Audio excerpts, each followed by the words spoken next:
Partner DCRD Sunshine Radio Report! Agyo na Dumaralos isinagawa bilang pagpapahalaga sa mga magsasaka sa bayan ng Malasiki, kasabay ng selebrasyon ng Town Fiesta. Ang buong detalye mula kay kapartner Lerna Hernandez. Yes, kapartner, isinagawa ang Agaw na Dumaralos nitong Webes bilang pagbibigay pugay sa mga magsasaka ng bayan ng Malasiki na siyang nagpo-produce ng pagkain sa hapagkainan ng mga bawat Pilipino. Ito ay inihayag ni Malasiki Municipal Agriculture Officer Jovelito Alamar sa panayam ng Sunshine Radio. Sunshine News Blast! Itong araw ng magsasaka o Agaw na Dumaralos ay binibigay po natin ang araw na ito bilang pagpupugay po sa ating mga sinasabi pong mga bayani na sila po yung bumubuhay po sa ating mga mostly ng ating population dahil sila po yung nagpo-produce po ng ating kainin para sa ating hapagkainan. Samantala, nakahanda ang mga magsasaka sa kabila ng mga nararanasang El Nino ng ilang bahagi ng bansa kasama na ang Pangasinan. Dagdag di Alamar, layunin ng gobyerno na mapaunlad ang bawat kanayunan sa buong bansa sa pamamagitan ng pagtutulong sa mga ito kasama ang iba't ibang ahensya ng gobyerno kasama ang PhilNet. Nangako naman ang lokal na pamahalaan ng Malasiki na itutuloy nito ang pagpaparaffle ng farm machineries na anya ay naudlot dahil sa pandemya. Saad naman ni Marlene Inosoria ng GMS Crops Farm na nabigyan ng award bilang unahang organic farmer sa buong Region 1, mas mainam anya na i-share ang kaalaman sa iba. Sunshine News Blast! Ay, napakahalaga po kasi hindi lang pamilya mo, hindi lang ikaw yung yung may alam. Kailangan po talaga kung ano yung natutunan mo, i-share mo po. Kaya marami po kaming natutulungan, lahat, sakripisyo po lahat.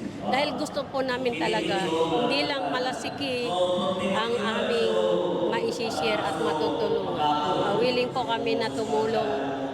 Basta po yung tutulungan ay may puso siya. Nagpapasalamat naman si Michael Lopez, President ng Viva Corn Cluster at MAFC Vice Chairman sa tulong ng gobyerno mula sa Department of Agriculture Region 1. Sunshine News Blast! Laking pasalamat po namin dahil natutulungan po nila kaming mga magsasaka sa ngayon. Hindi katulad nung dati na medyo wala kami masyadong Pero sa ngayon marami na po silang naibibigay na tulong sa amin. Sa DE region, nabigyan na po kami ng isang malaking bodega, 5.5 million. Tapos nabigyan na rin po kami ng lead program ng 2.5 million na kambing. So yun po yung pinag-i-startan namin ngayon para makatulong kami sa mga members po namin. Ang si Michael Lopez, Presidente ng Viva Corn Cluster at MAFC Vice Chairman. Para sa Diyos at Pilipinas kong mahal, Lerna Hernandez, kapartner mo sa balita at serbisyo. Maraming salamat kapartner Lerna. DCRD Sunshine Radio Report! At Mayor Belen kasama ang CSWD, City Nutrition Office, BHW, BNS at iba pa nagtulong-tulong para masiguradong malusog ang mga batang Dagupeños. Ang buong detalye mula kay kapartner Elet Mor Briguera. Nagtulong-tulong ang Dagupan City Government Unit sa pangunguna ni Mayor Belen Fernandez kasama ang CSWD at City Nutrition Office Child Development Workers, BHW, BNS, Barangay Volunteers at mga magulang upang manatiling malusog at malayo sa sakit ang mga bata. Ito ay sa pamamagitan ng paghahanda ng pagkain ng mga bata hanggang sa monitoring ng timbang at taas sa mga bata na angkop sa kanilang edad. Itong Huwebes ng umaga na mahagi si Mayor Belen Fernandez ng karagdagang food items mula sa DSWD para sa supplementary feeding program sa mga daycare center learners sa ilalim ng Early Childhood Care and Development Program sa siyudad.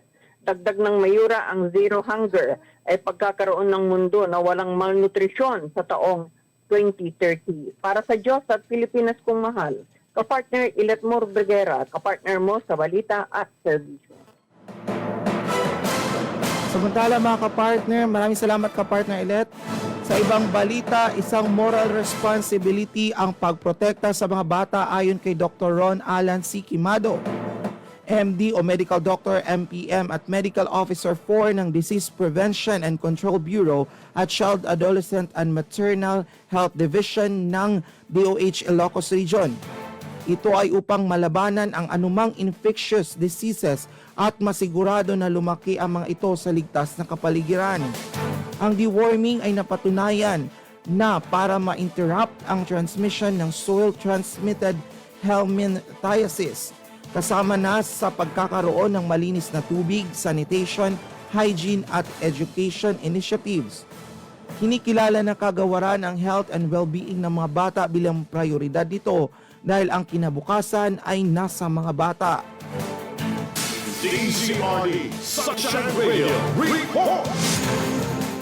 Para sa ating ibang balitang lokal mga kapartner dito sa Dagupan, dito sa buong Pangasinan, Congressman Art kasama ang provincial government nagbigay ng financial assistance sa mga civilian volunteers organization sa District 1. Ang buong detalye mula kay kapartner Iletmor Briguera. Nagbigay ng financial assistance sa mga civilian volunteers organization sa iba't ibang bayan ng District 1 ng Pangasinan si Congressman Art Celeste. Katuwang dito ang provincial government ng Pangasinan. Ito ay bilang pagbibigay saya na rin sa mga ito sa bagong taon. Bahagi ng programa ng provincial government para mabigyan ng tulong pinansyal ang mga masisipag na CBOs na magtiyagang nagbibigay serbisyo sa mga barangay. Samantala, isinagawa na rin ni Kong Art ngayong buwan ng Enero ang kauna-unahang People's Day ngayong taong 2024 kung saan marami ang nabigyan ng serbisyo. Para sa Diyos at Pilipinas kong mahal, kapartner Iletmor Briguera, kapartner mo sa balita at serbisyo. Maraming salamat kapartner Ilet. DZRD Sunshine Radio Report! At good news, Prime HRM Bronze Award mula sa Civil Service Commission natanggap ni Alaminos City Mayor Art Brian Celeste. Ang detalye mula kay kapartner Sheila Balog. Natanggap ni Alaminos City Mayor Alaminos City Mayor Art Brian Celeste ang program na institutionalized with Meteorocracy and Excellence in Human Resource Management o PRI HRM Bronze Award mula sa Civil Service Commission. Ito ay dahil sa maayos na pamamahala, tapat na liderato at pagkilala sa likas, sa talino at husay na mga kawani ng lokal na pamalansod ng Alaminos, mga katangian na pinaniwalaan ni City Mayor Art Brian Celeste. Alasarin parangal ay ginawad sa lungsod dahil sa buong kahusayang pagpapatupad nito ng prime HR level to maturity indicators sa apat na haligi ng HR systems tulad ng recruitment, the selection at placement, performance management, learning and development at rewards and recognition. Labis naman nagpapasalamat ang mga ama ng lungsod sa mga lingkod bayang nasa likod sa pagkamit ng parangal na ito tulad ng HCHRMO sa pangunguna ni CGDH1 Aramo, Dr. Emilio E. Gileado, Department Heads at iba pang mga kawani ng lokal na pamahalaan. Para sa Diyos na Pilipinas kong mahal, Sheila Balog, kapartner mo sa Balita at Serbisyo. Maraming salamat kapartner Sheila Balog. At isasagawa ngayong araw sa Villasis, Pangasinan ang Talong Festival. Magsisimula ito ngayon nitong alas 5 ng hapon ang street dancing competition. Ito ay kapalit ng concert sa gabi. Gaganapin ang kompetisyon sa municipal building at mga rituals ay sa Villasis naman sa gymnasium open grounds. Samantala, ang mga aktibidad ngayong araw ay field day activity, retro dance competition naman sa alas 8 ng umaga sa Villasis Gymnasium open grounds. At Talong Cook Fest naman ang alas 10 ng umaga sa Villasis Public Auditorium.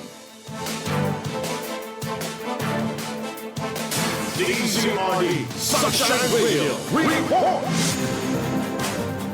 At para po sa ating balitang piyesta sa Malasiki, Pangasinan. Malasiki Mayor Heslani, todo suporta sa mga magsasaka ng bayan. Ang buong detalye mula kay kapartner Lerna Hernandez. Todo suporta si Malasiki Mayor Noel Anthony Heslani sa mga magsasaka ng bayan. Kaya naman, isinagawa ang agaw na dumaralos o araw ng magsasaka bilang bahagi ng selebrasyon ng town fiesta. Sunshine News Blast. Yes, talagang yan ang ating kwan. As I have said a while ago, na food security is one. Upliftment of the lives of mga farmers ay kinakailangan.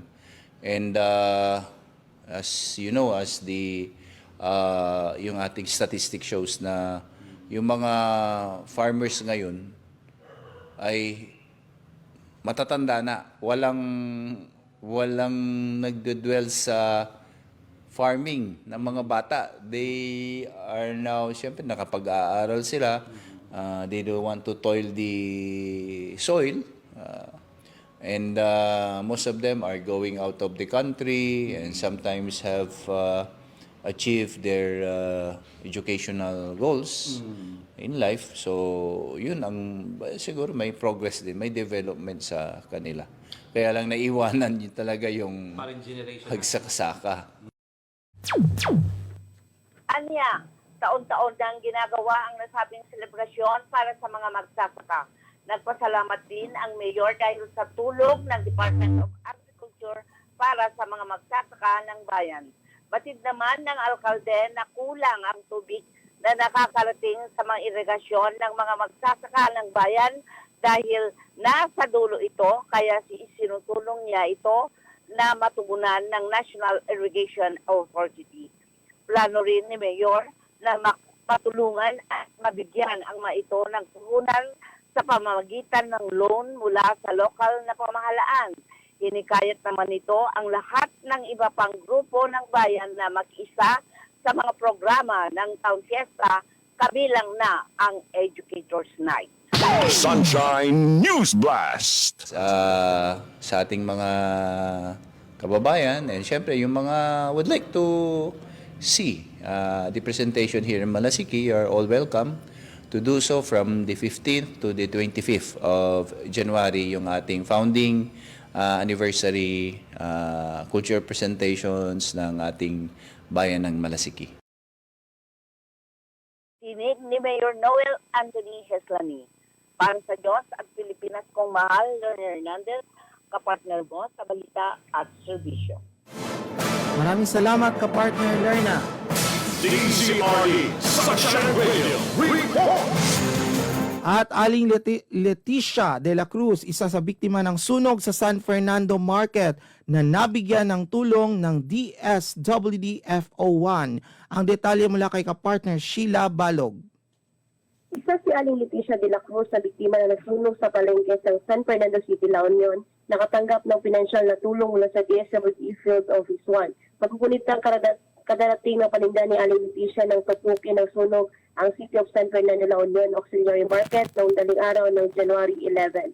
Anya halos nanlumo siya nang malaman niyang nasusunog ang palengke, pero may ngiti pa rin niyang hinaharap ang sitwasyon dahil sa paniniwalang malalagpasan din niya kasama ang iba pang nakapiktuhan ang pagsubok na ito sa gabay na ng nasa itaas lokal na pamalanat ng DSWD. Aabot sa 6,500 pesos ang binigay ng kagawaran sa pamamagitan ng Assistance to Individuals in Crisis Situation o EICS.